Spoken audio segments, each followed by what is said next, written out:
There's now a huge spotlight on the Somali daycare community here in Seattle, Washington. This comes directly on the heels. As of today, Tim Walz, who could have been our vice president, is now stepping down from his reelection campaign in Minnesota.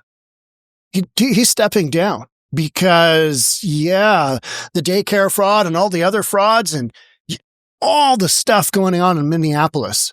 He just said, it's too much. I got to step down. Let's get into it. I'm going to read off a smorgasbord of articles today. Here we go. Let's start off with this one. Look at that headline. Tim Walz's white guilt finally ends his career as Minnesota's fraud explodes. Minnesota governor cites inability to focus on the campaign while dealing with massive child care fraud investigation. And you know what? It's not just the child care. It is, autism clinics. It is all kinds of other small business enterprises that the Somalian community has particularly focused on because there seems to be an enormous amount of money that may not be legal, may not be legit. Let's skip down here. In the fall of 2024, governor of Minnesota was thrust into the national spotlight. Because all of a sudden, remember I just got through reading the book 107 Days. And that's how many days it took Kamala Harris to just spend $1.5 billion and lose, across the board. But that being aside, she chose Tim Walz. And what was interesting is in that 107 Days book, she barely says anything about Tim Walz. It was like he was an afterthought. And with the hindsight we've got here in early 2026, and now you've got all this other stuff coming out. Tim Walz was just here in Seattle. He was just fundraising here in Seattle a couple of weeks ago, and he said some pretty nasty stuff. And we're going to play that video. He said some stuff that now, since he's stepped down, it kind of makes you wonder, hey, what's going on here? What is the Seattle-Minneapolis Somali connection? This has been going on for a long, long time. I mean, the early stuff I can dig up is like 2018. There are reports on individuals from the Somalian community here in Seattle being involved in fraud and criminal activity and just kind of out there.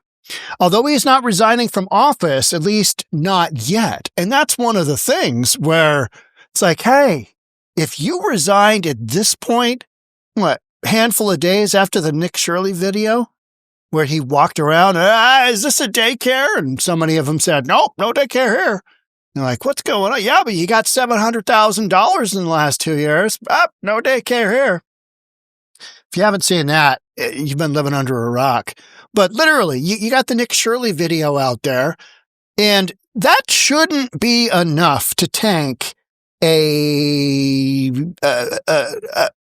governor campaign for Tim Walz. That shouldn't be enough. But the problem is I think he's got some real liability. Like he might be aware of a bunch of this stuff. Because otherwise, just having these news stories out there, it's difficult to get through that, to kind of, work your way around all this stuff while you're campaigning. Hey, vote for me, right? But the fact that he gave up this early after these reports have come out, and now you've got conservative, you've got actually reporters running around all over investigating this fraud. And the Democrats are screaming bloody murder about it because it's viewed as, you guys are being abusive. You guys are being abusive. You're targeting the Somali community. Well, yeah, that's because the Somali community so far has been the one major community that has been tied almost exclusively to all this crazy, crazy fraud. So Tim Walz will not seek a third term in the Gopher State. In the end, the massive scale of Somali fraud that went unchecked under his nose was just too much to recover from. Okay.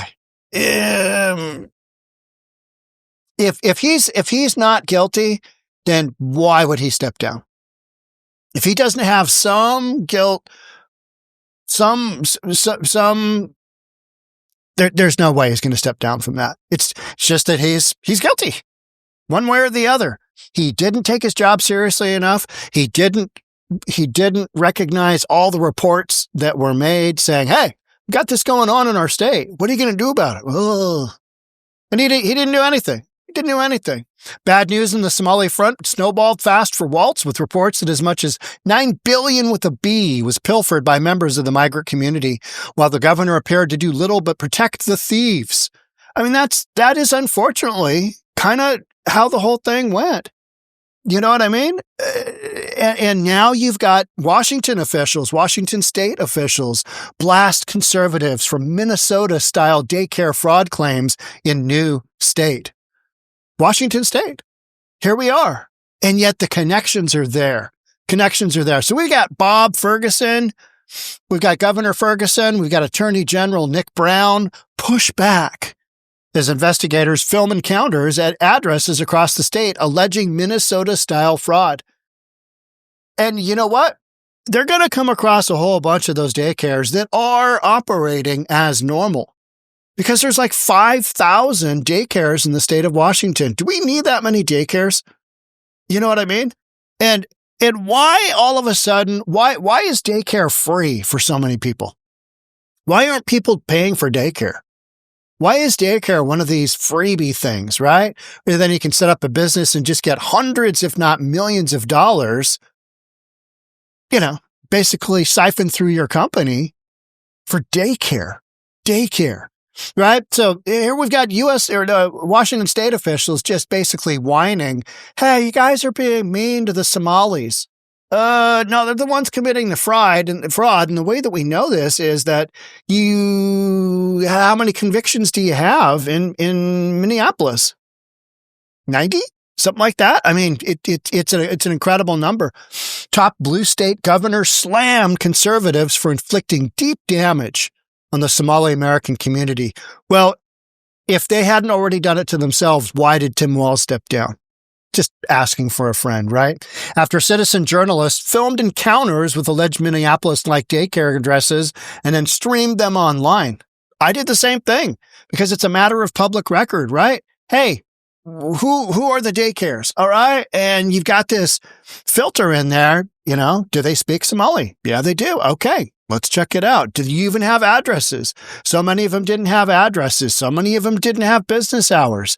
It made them look just like they're these hokey-pokey, fraud daycare clinics. Citizen journalists have raised public visibility of rampant fraud allegations in Minnesota, the large part of the allegations stemming from within the Somali community there. Weeks after Governor Tim Walz came under fire, other bloggers traveled to Seattle, right here, and King County, Washington, to visit what they claimed were similarly fraudulent daycare sites. And again, there's a whole bunch of links that tie all this stuff, to Seattle. It's not like this is just no, other communities I'm hearing about Boston, I'm hearing about Ohio, I'm hearing Texas is looking internally to their, daycares, whatever you got. Governor Ferguson, you have a serious Somali fraud problem in your state. South King County is especially out of control. Receipts dropping soon. That's from Jonathan Cho. He's out there in the field banging on doors. And it's upsetting. It's upsetting to the Democrats because somebody's actually doing some journalism, banging on doors. Isn't that what reporters used to do? When the story was out there, they'd go get the story. If the facts were known, and you've got 5,000 daycares and you got 528 that are Somali related here in King County, and so many of them taking hundreds of thousands of dollars in taxpayer funding?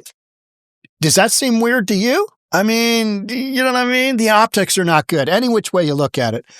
Here's Governor Bob Ferguson, Washington. I met with Somali American community leaders today to discuss the deep damage inflicted by Donald Trump's harmful rhetoric and reckless deportations.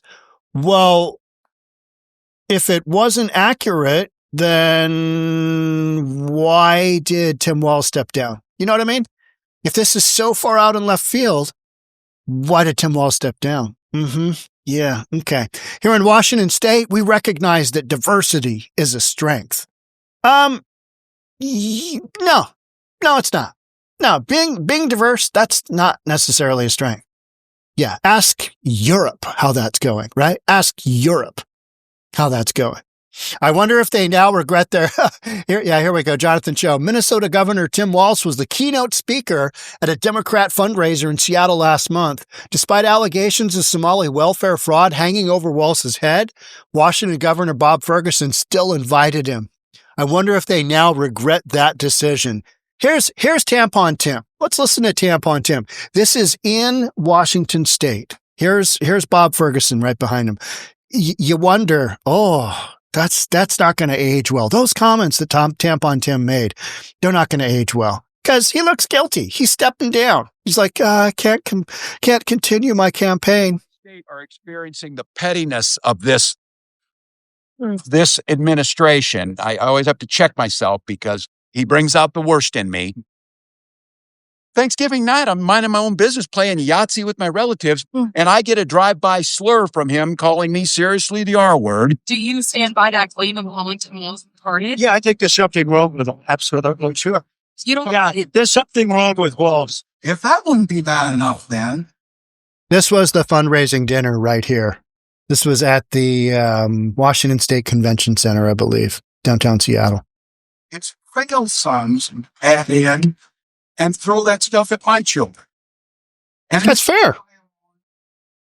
And start demonizing the entire community of our Somali community in Minnesota that we're incredibly proud of.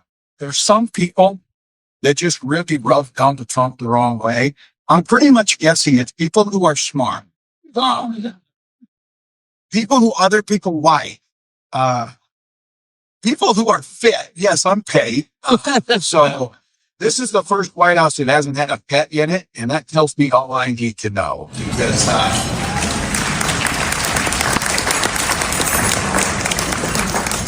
dogs, cats, and kids know you're a good guy or not. So I'm sure you put all those things away from. Well, Tim, they're going to keep you away from the governor's mansion in Minneapolis, aren't they? Because you quit. You quit. You had too much liability out there, and you decided, this isn't going the right way.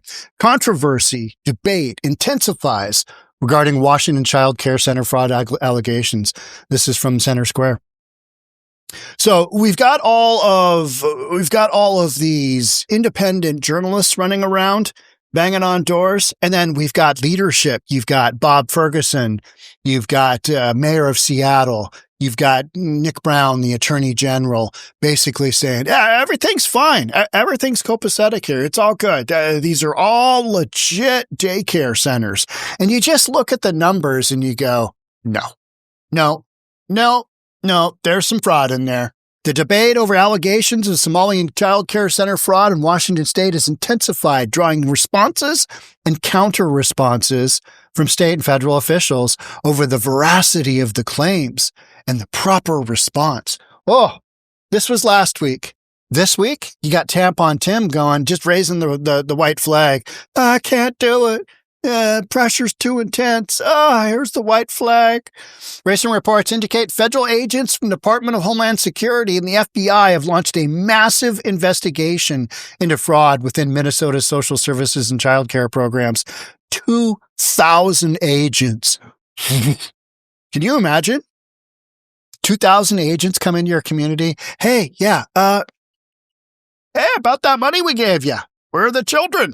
It's all good. It's all fine. It's all good. We lost them. I saw a meme this morning. It was like a cartoon. And it was a guy trying to explain what happened to all the children at the daycare. We lost them. I'm not really sure. Gone. Prosecutorial estimates of potential fraud across multiple states run Medicaid-funded programs have been cited up to $9.5 billion. You know what? It's $20 billion. It's $30 billion. Who knows, right? Who knows? Because that's what they could find. That's what they could find. It's the extra. It's the gotaways, right? Start of the federal investigation occurred within days of a video posted on X on December 26. Remember, this is a day after Christmas. And we are now January 4th. That's how quick that happened. But it's not because of a single video from Nick Shirley, right? There's been all of these rumors of this happening within the daycare, and we've got the Medicaid funded programs, and you've got the autism programs, and the list just goes on and on and on and on. And I think there's fraud involved in a lot of this, not all of it, and not all of the Somali daycares here in Washington State are fraudulent either. But, and it's everything after the but that really matters. There's enough of them that I think Seattle gets a real spotlight on it. From the standpoint of, hey, got a daycare in there? See your papers. Let's talk. How much money did you make? Because the amount of money that these folks are taking in relative to how few children they have, it doesn't make any sense. It makes no sense. And then there's so many examples of, well, talk to the neighbor next door and they've never seen a child ever there. It's only when family comes over that has a kid do we see a child in the daycare. So what you can say is you can make the argument, and they have been making the argument, Democrats have been making the argument that Somalis are being unfairly targeted. Okay. Yeah, but that's not true. A whole bunch of them already been convicted, right? They've been convicted. And there's all of these connections to numerous different cities across the United States, because if it's happening in Minneapolis, why wouldn't it happen in other Democrat-run cities? Why wouldn't it happen in other Democrat-run counties like mine, King? Why wouldn't it happen in other Democrat-run states like mine, Washington State? Perfect example. Oh, hey, Washington State has 18,000 Somalians located within King County, I think it is. I can't remember exactly what that is, whether it's King County or Washington State, but most of the population's in King County anyway, right? Seattle. And then you got Tacoma down south. Center Square has also reported on and participated in visits to licensed childcare. I watched a number of videos on that. And some of them had legitimate businesses. Some of them had kids. The vast majority did not.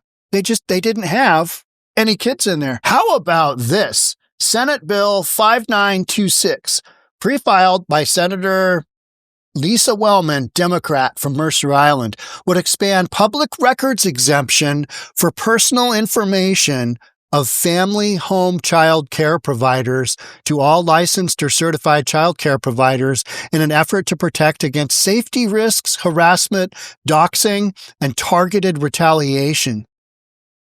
They want a law that basically just completely protects family home child care providers. I mean, if that doesn't look a little bit suspicious, I don't know what does. Safety risks, harassment, doxing, targeted retaliation. No, what you've got reporters knocking on doors and just asking some simple questions. They're not doing anything crazy. They're not shooting guns into their homes. They're not doxing them publicly online like the other side does. Antifa does that all day long, right? They're not doxing like Antifa does to police officers or to media people. They're not doing that. They're asking simple questions like, hey, you ever seen any children around here? Do you have a daycare in there? Where's all the children? Where are the toys? Where's the strollers? Where's all the good stuff? And half of the videos you watch, people will say, oh, there's no daycare here. Let's see. So we got public records saying it is. And then you got public records saying how many hundreds of thousands of dollars of money you got. And then you got the dude inside the door who doesn't know shit from Shinola saying, oh, there's no daycare in here. And a lot of this just doesn't add up, right? Doesn't add up. So you've got this bill that they're looking to send through. Why would you need that? Because this stuff isn't happening. Safety risks, harassment. So investigative reporting is now harassment. Interesting. Washington Attorney General says Somali child care providers are reporting harassment. You mean like, hey, you got a child care in there? Like that. Because that is literally what these investigative reporters are doing. asking some questions. Hey, anybody in there? What's going on? You got kids in there? Now, they don't have to answer to these reporters. But, if I'm running a business and somebody comes up and asks me, hey, you doing appraisals in there? You know what I say? Yes. Because you know why? Because we're doing appraisals in there. I got nothing to hide. Somebody comes up and bangs on the door and says, hey, can we hire Summit Properties Northwest to sell our house? You know what I'm going to say? You betcha. No problem. How can I help you? Want to come on in? Take a look around? Not this, reporting harassment. It kind of goes to, if you're not guilty, don't act guilty. But these folks are acting guilty. You could say, well, maybe, Sean, it's because of a language barrier. Okay. Yeah, maybe. But there's somebody in there that speaks English that knows what they're doing, because they got all this stuff done to the point where you're getting hundreds of thousands of dollars just basically handed to you for sometimes as few as a couple of children, 3 children. And that's if there are any children at all in the home, because so often you don't see any of that. So the situation has gotten attention from President Donald Trump, who has made derogatory remarks about Somalis, rattling the Seattle area Somali community. Well, it should be rattled because there's a very high probability that shenanigans have happened. Shenanigans have taken place. Here's Tim Waltz's, I told you I was going to skip around. Here we are. Here's Tim Waltz's, his statement. Good morning and Happy New Year. Like many Minnesotans, I'm glad to turn the page in 2025. Extraordinarily difficult year for our state. It ended on a particularly sour note. For the last several years, an organized group of criminals have taken advantage of our state's generosity. Yeah, but that's what you have oversight for, so that you don't get taken advantage of. And even as we make progress in the fight against the fraudsters, we now see an organized group of political actors seeking to take advantage of the crisis. These are people following a story, and you've got billions of dollars of taxpayers' funds on the line. And you're talking about a group of political actors? And you're stepping down? Yeah. I won't mince words here. Donald Trump and his allies in Washington and St. Paul and online want to make our state a colder, meaner place. No, what they're trying to do is stop the taxpayer money's bleeding. Yeah. They want to poison our people against each other by attacking our neighbors. Nah, they're just doing investigative reporting there, numbnuts. But it doesn't really matter because he'll finish out his term and he's done. And ultimately, they want to take away much of what makes Minnesota the best place in America to raise a family. You mean billion-dollar fraud events multiple times? That's what makes Minnesota best place to raise a family? Huh. All right. Well, I guess we've got different versions of what, best when, family. They've already begun by taking our tax dollars. No, they froze them because there's obviously so many shenanigans going on here that they basically said, hey, wait a minute. We're going to put a little pause on this. Boop. On your payroll protection program, your PPP and your EIDL money. We're going to do a little boop, just on hold. Make no mistake, we should be concerned about fraud in our state government. We cannot effectively deliver programs and services as if we can't earn the public's trust. Well, you have lost the public's trust so badly that you have now stepped down. We've gone to the legislature time and time again to get more tools to combat fraud. That's kind of like when Joe Biden said, we just need some legislature so that we could secure the border. And then, Trump comes in and boop, 95% reduction in criminal illegals coming across the southern border. We fired people who weren't doing their jobs. Yeah, you know what? This is just a bunch of nonsense. You're talking about a bunch of nonsense. We've got conspiracy theorist right-wing YouTubers breaking into daycare centers. Are they breaking into daycare centers or are they just walking in? I haven't seen a single one breaking in. That's what Black Lives Matter does, right? That's what Black Lives Matter does. They break in and loot, right? During the riots and demanding access to our children. They're asking to see children who are basically being run as a business. We've got the president of the United States demonizing our Somali neighbors. Well, he basically said they're committing a lot of fraud and you should toss them. I don't know. Does that seem that weird? No. It's disgusting and it's dangerous. Yeah, well, you step down there, bud. So he goes on to say a whole lot of, something about nothing. I'm doubly proud of the incredible team we've put together to make that vision a reality. Yeah, but you step down, Tim. Most of all, I want Minnesotans to know that I'm on the job 24/7. This is literally here. Okay. All right. But where were you when the 20, 30 billion, whatever it might be that it comes to, where were you on the job when that stuff was happening? I'm just wondering. I mean, you had to know what was going on. Focused on making sure we stay America's best place to live and raise kids. Now, you certainly got the daycare thing down.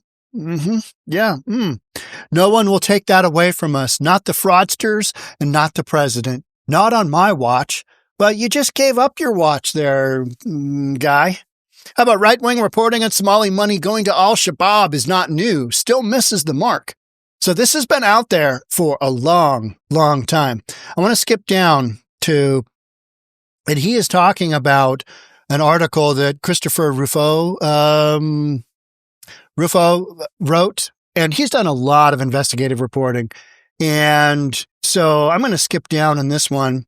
Thorpe and Rufo cite retired Seattle police detective 𝗪𝗓𝗠𝗠, who ominously states that Somalis were routing significant amounts of cash on commercial flights to Somalia. So you got Seattle, Minnesota, Somalia. Thorpe and Rufo cite two anonymous sources to imply that the money collected by Hawala networks is being sent to al-Shabaab in Somalia. After the story was published, Rufo took to X to write, Somalis in Minneapolis are stealing billions from American taxpayers, loading bags of cash onto commercial flights and funding terrorism back in Mogadishu. I mean, some massive, massive allegations there, right? And yet, sounds like that's what they're doing. These statements are not meant to alarm, but the actual situation is that Somalia does not have a formal banking system. Goes on to talk about that. Talk about Department of Treasury's Office of Foreign Assets Control states that individuals can send remittances to Somalia as long as the transactions do not involve parties listed, people that aren't supposed to be getting money, right? Somalis in Minnesota number approximately 87,000. They basically said, hey, if we bring all these folks in, they'll keep voting Democrat. That's literally what they did. So that's why you've got so many Somalis, and they run daycares, and they run autism clinics, and they run Medicare scams. I mean, we've proven that. And so if you've got that happening in Minneapolis, odds are it's happening in Seattle as well. It's ongoing as we speak. And that's why leadership here in state of Washington is like, because they're kind of wondering, are we next? We knew this was ongoing on our books. If we knew this was happening throughout this whole thing, are we next? We're going to have investigations into our books? Yeah, I think so. Kentucky Representative Comer tells Minnesota Governor Walz to lawyer up as subpoena looms over missing billions. And so this post was basically Comer telling Tim Walz, get ready to testify or get ready for a subpoena. I mean, you've got some explaining to do there. You got some explaining to do. So as the heat just absolutely gets turned up, this is the end result. You've got people just dipping out left and right. Here's that article from Ryan Thorpe and Christopher Rufo, the actual article talking about largest funder of al-Shabaab is the Minnesota taxpayer. I want to scroll down to here. There's, and this is a great article as well. According to 𝗪𝗓𝗠𝗠𝗠, and this is what the last guy was talking about, retired Seattle Police Department detective who spent 14 years on a federal joint terrorism task force, The Somalis ran a sophisticated money network spanning from Seattle to Minneapolis and were routing significant amounts of cash on commercial flights from the Seattle airport, SeaTac, to the Hawala networks in Somalia.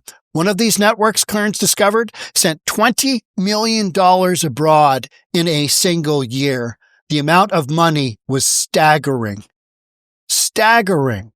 And then we also had she's been convicted and just awaiting sentencing. We had the young lady that was from Seattle, that was flown from Seattle to Minneapolis to bribe a juror in the Medicaid fraud. And she was sent packing from Seattle with $200,000 in cash. Well, she delivered, I think it's $120,000 to whomever she was supposed to bribe. The bribe didn't happen, went sideways. And she kept the other 80. Well, she was going to get paid $150 one way or the other for making this bribe happen. But she's from Seattle. I mean, there's just so many little links, and there's so many daycares. There's 528 daycares here. The odds of this not being fraudulent are so slim to basically none. You've got it going on. We've, retired police detective. It's happened in the past. It's happening now. Now we just need to prove it. And so will the kind of 2,000 agents going into Minneapolis right now, will that happen here in Seattle? I mean, Trump's not a big fan of Seattle, is he? Not a big fan of Washington State. And he's basically going to come down like a ton of bricks. I think that's what happens. I really do. And you know what? It would be completely warranted, because fraud like this, the amount of fraud that we're talking about here is just, if Tampon Tim knew about it and they can prove it, that guy should be in prison. Simple as that, right?